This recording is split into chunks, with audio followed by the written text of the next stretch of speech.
The Italian marine case sent the 4 Marines who are witnesses to the alleged murder of the Indian fisherman by the Italian Marines back to India.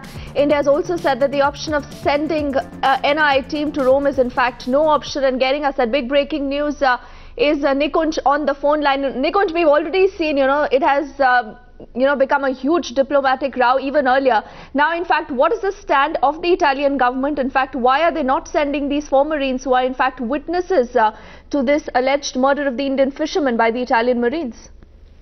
Well, Deepti, that's a very pertinent question that you ask, because these Marines are not wanted for any crime, but they are required to testify in a trial in which 2 of their colleagues, men in arms, are actually facing a trial in India, and it would be only helping the government of Italy's case and Italian Marines case if these witnesses come fast back to India, testify in the case, and the trial process is completed one way or the other.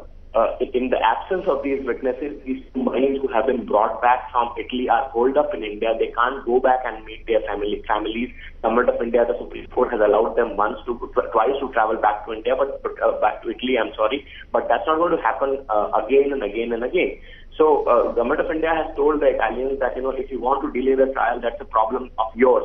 We are not going to send an NIA team to Rome. That is for sure, because that's not provided in the law. The witnesses will have to come back and testify in this country, because the crime has taken place in this country under our territorial waters, and more importantly, the trial is being in this country.